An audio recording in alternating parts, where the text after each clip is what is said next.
Welcome back, Easy B. You're watching Easy B Tactical.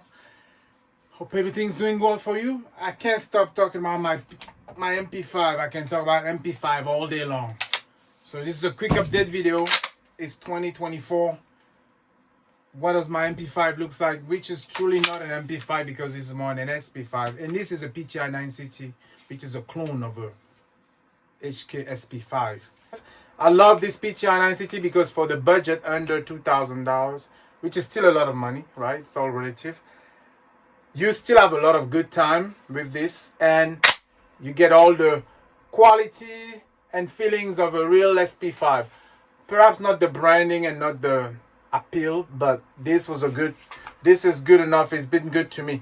So real quick, in case you don't know, but I doubt you don't know if you're watching this, I'm sure you know, the PTR 960, for the sake of the video, let's call this an MP5 clone, is a roller delay blowback 9mm pistol caliber pistol, right? It starts as a pistol. This one is now registered SPR because I've gone through several evolution around the type of stock that I wanted to have.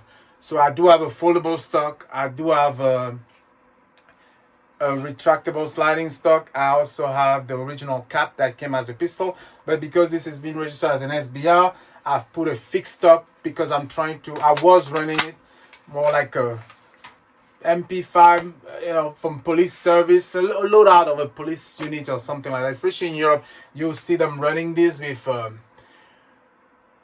EOTech or even EOTech XPS or EOTech, forgot the 512 model. But on this one, I used to run either no optics because I like the classic look. I'm pretty accurate with this with the iron sight. So, but I wanted to do a little bit of touch of SWAT police loadout looking things. So I did a couple of things. Recently, I took another visit to BNT. And while I was there, I picked some old surplus stuff in Switzerland. So I have an M-Point Comp 2. ML2, which is from a police unit in Switzerland, with a magnetic shut-off system. In case you leave your red dot on, when you close the front cap, it turns off the red dot, so it saves your battery. Old stuff, right? Nothing fancy. I'm sure many of you run Comp M5 and all that stuff. But M-Point, this is pretty good. I've mounted very low. It works for quicker target acquisition and for better field of view. What else have I done? I've been getting more magazines, especially the German-made magazine, although you pay a little bit of a premium for those. Otherwise, I also still like the CTS mag, which I run a lot with a quick mag pull container here.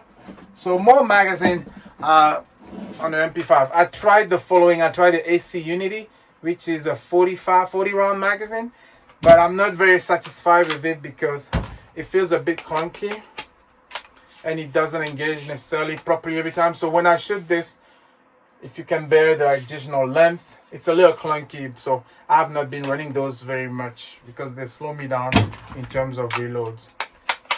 Since your last time you may have seen this, I spent a lot of time trying to get really the old school handguard with a pressure switch and built-in surefire light. I did not want to pay a premium. So what I've done is I bought the original handguard, but without the pressure switch mounted and without the flashlight.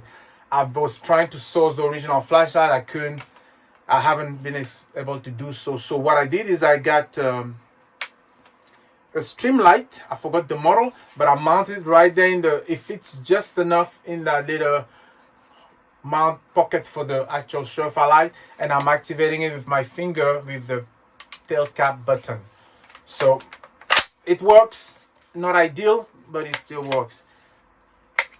What else have I done? I think recently I changed my safety selector buttons. I believe this is a mag pull one. And yeah, that's pretty much it. I've just been shooting this a lot. I shoot this. I love taking this to the range. I love practicing and training with this one. It's a very good tool. The MP5, I mean, between movies, real life, SWAT unit, special operation units, it's very accurate. It's somewhat could be discreet because it's not that huge, but everybody recognizes an MP5, I think, easily. but it's not the most modern pistol because it's quite dated, right? But I believe that's part of the appeal, the classic look, the patina. If you have it run, if you kind of wear them out a little bit, you know, some of the things, the markings are fading on my lower receiver, but I don't care. This is an AC Unity stock, by the way. I actually bought a couple of those, but it works very well because the harder the stock, the more stable the platform is, and usually the more accurate you can be, especially when you shoot fast.